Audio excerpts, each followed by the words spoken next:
Ngayon ko lang mama wad balik. Wala nun babalik. Wad balalo niya wad na mada. Yep. Come on. Oh, boy. What are they doing now? They're checking for the bear ones. Why? They gotta take them to Sister Kate's. They're more clever than us. They can go to proper school. Molly Craig. That you. Molly Craig. Go on, get up.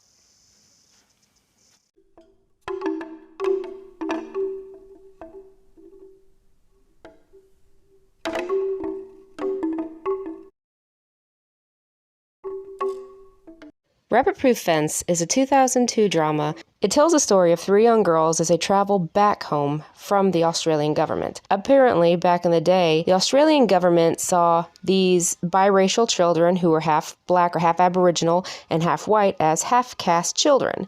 They thought it was in the children's best interest to incorporate them in the white society, either as adopted children or as domestic staff. Notice, if you will, the half-caste child, and there are ever-increasing numbers of them. 3 generations. Half-blood grandmother, quadroon daughter, octoroon grandson. Now, if these kids need to be adopted out, of course, they should go to whichever family, can take care of them. But these were not orphan children. These kids had homes.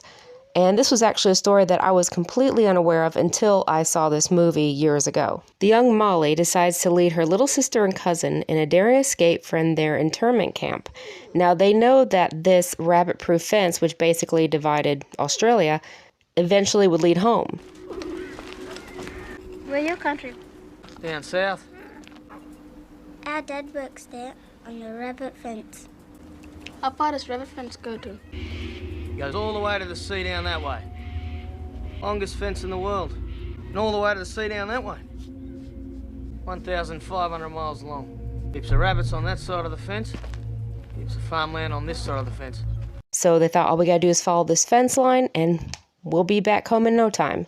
Well, I've never been to Australia, but I assume the Australian landscape is not too ideal when it comes to traveling, especially 3 small children. There is a lot that goes on in this film, and I won't give anything away. This will be spoiler-free. You'll probably think, I don't want to watch it. It's depressing.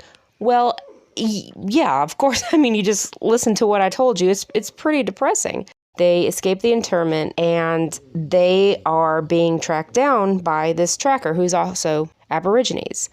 It's a very interesting story. I watch this movie every so often. Yes, it's very, kind of depressing in some scenes, but I promise you, though, it's totally worth it.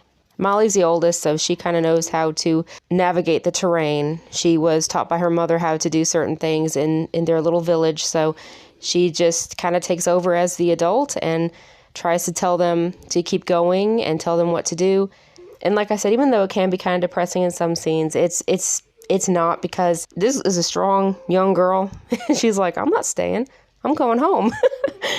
It really shows the determination of people, especially children. I think that we don't give ourselves enough credit for what we can handle, and we don't give kids enough credit for how resilient they are and what they also can do if they really wanted to. They really wanted to go home to their mothers. They were doing their damnedest to get home. So doing some basic, simple math, it's hard to believe this movie's 21 years old. I promise you, it's a little depressing in scenes, but it's really encouraging and, inspirational. I hate to sound corny, but I'll say that it's inspirational. And like I said, I was really impressed with the acting, especially by the children.